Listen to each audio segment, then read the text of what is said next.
It's been 2 months to the day of this video being uploaded on YouTube that the DJI OM5 got released, and I've been using this gimbal for a little over a month now, and I've learned all the pros and setbacks of using it, so stay tuned to find out what I think of this gimbal.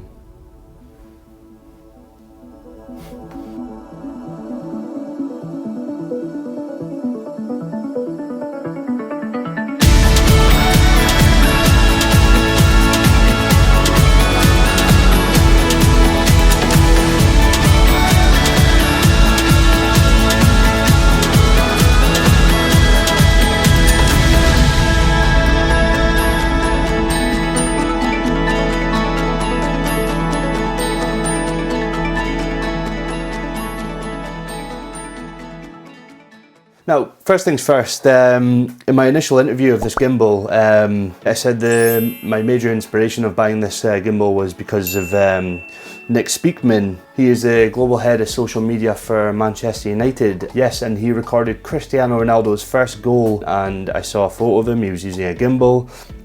And as a neutral football spectator, seeing that coming up on my newsfeed, I thought the quality looked incredible. And yeah, so there I saw an opportunity and thought, yeah, I want to bring this to Aberdeen Football Club, the club I work for. The first time I had the opportunity to record this behind the goals at Pataudry for Aberdeen Football Club, I did, and it was great. I even had the chance to record a goal. I'll put the link in the description for that, but here's a couple of screen grabs from that on Aberdeen's Instagram Reels. And yeah, it looked really good. All I would say is that when recording in portrait mode for Instagram Reels or anything like that, it's a lot harder to follow a game in portrait mode. For example, here, when you're recording a game, you've got a lot of room here and here. So the ball, you can track the ball, you can track the player, or even if there's a celebration, you can catch that. Whereas if you're filming in portrait mode, you have a lot of dead space, and excuse the sweets. It was Halloween, so yeah. And somehow they made their way in my office, so yeah. Anyway, more to the point. So you've got a lot of dead space up here, and great, you can capture a whole of players in that, but you've got little room here, so it's a lot easier for a player and a ball to go out of frame, and as you know, the game goes very fast. So yeah, I did find that difficult, but it was, yeah, I still managed to do it. Likewise, when you're running and gunning behind goals, trying to use this setup, you can't zoom in. Because it's such a quick game, you're running about constantly, and the minute you touch the camera trying to do it, it just wobbles and it's not going to look good. So yeah, so it's mainly for close-ups, you know, and trying to catch the action. So whatever side the player celebrates, you've got to run over to them in that. So yeah, I mean, in my opinion, I think it's worth the practice. It looks good. And if that's what you're wanting to do for your social channels, then yeah, I definitely think it's the way forward. So yep, that's my 2 pence on that then. I would like to say that I maybe wouldn't use active track as well. I've never been a big fan of active track. Like here, as you can see, my gimbal's following me everywhere I go, which is great. But when people are constantly going in and out, it's going to lose it. So, I mean, you try to go back and it won't find you. So, yeah, active track is great, but I would rather just try and do it myself personally. Likewise, I would also like to note that when I was using this setup, my phone and gimbal were fully charged, so my battery on my phone was 100%.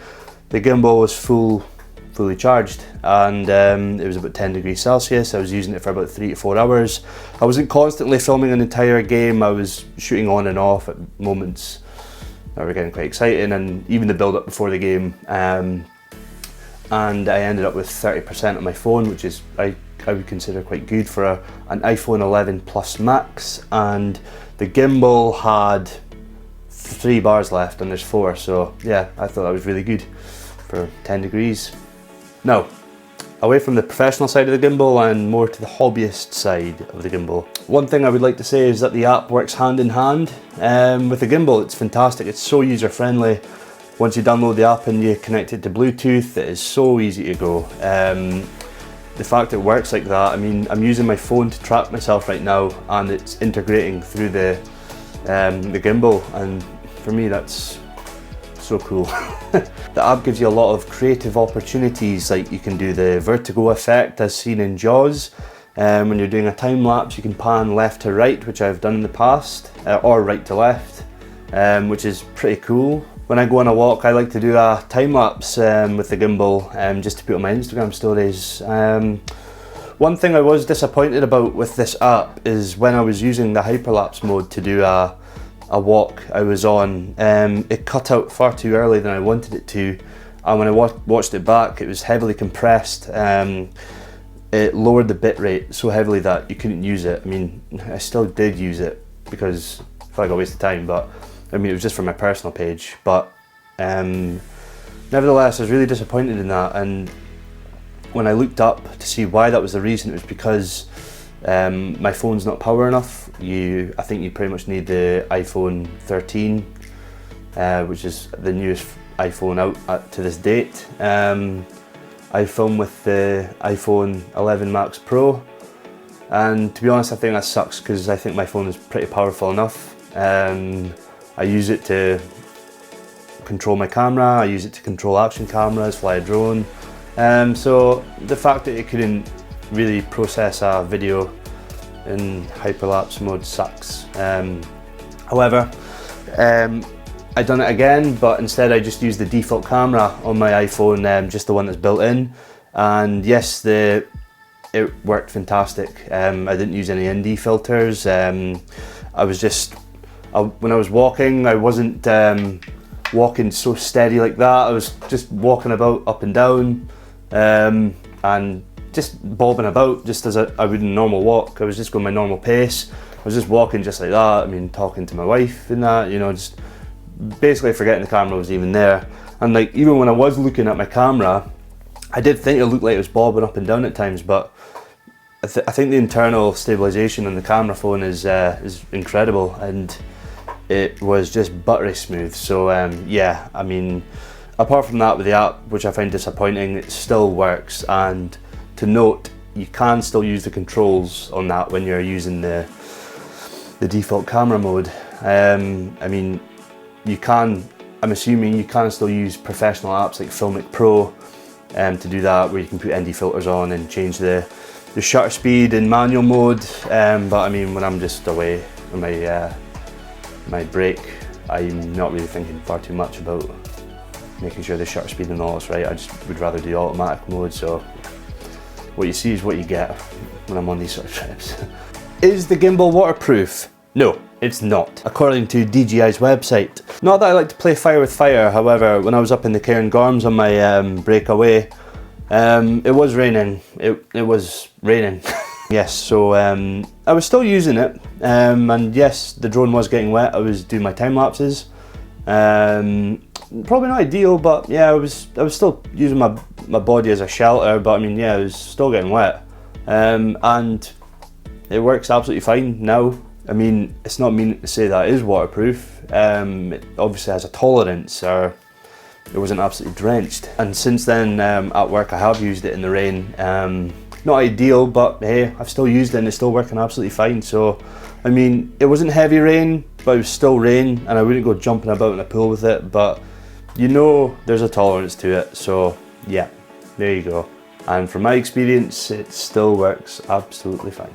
The stick, in my opinion, is very good. Gives you a creative option to get some nice B-roll shots, which I have done in the past. I mean, you can turn upside down and then like on lower ground, and then you can kind of swoop up like that, put it back like that, things like that. Yeah, I've done that in the past, and yeah, I think it looks really cool.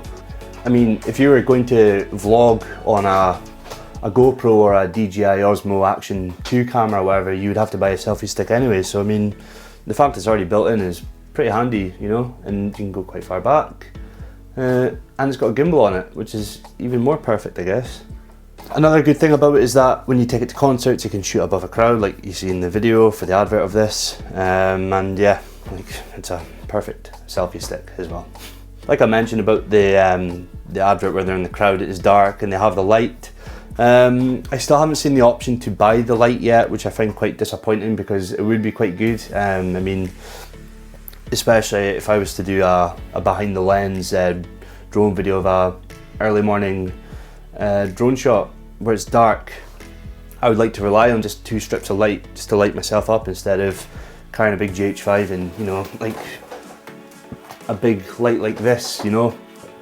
If I had it just on there, that would be fantastic. I mean, maybe it is accessible, but I haven't found it yet, and yeah, that's a little bit disappointing in my opinion. It would be good if they just went out with it, and to be honest, I don't know why it isn't out yet. The build, like I said in my initial review, it's very good. It's perfect for running and gunning. If you're wanting to just pull out your pocket and then just screw it together, and then, you know, if you're wanting to just, you know, put the magnet on, just stick it on like that, and then you're pretty much good to go again. Yeah, it's very good. You get 6 hours of battery life out of it, and it takes about 1.5 hours to charge. So, who's this gimbal for? Well, in my opinion, I would say it's for anyone that enjoys taking videos on their phone and wanting to take their creative edge to the next level. Likewise, it's a great cost-effective bit of kit. It's only £140, and if you've already got a smartphone with a great camera, then why spend £500 or more on a GoPro or a DJI Osmo Action 2 or whatever? I mean, and the bits you can get added on with it.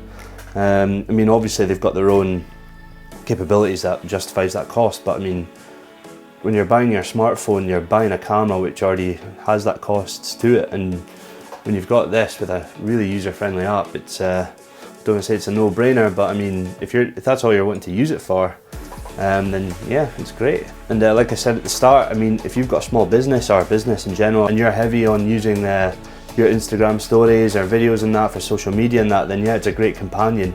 Or if you like making like fancy TikToks, it's it's another great companion. Like, stick it in portrait mode, you're good to go.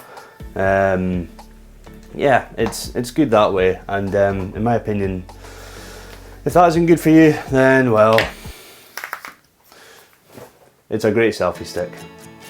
Thank you for watching, and if you notice this picture in the background, yes, that's Slane's Castle, and I done a behind the lens vlog on this one a few weeks ago now, and the print is now available to purchase on my website. There's the, yeah. And yeah, thanks again for the support, and please like and subscribe to the channel, and I'll have plenty more videos coming out where that came from. So once again, thank you for watching.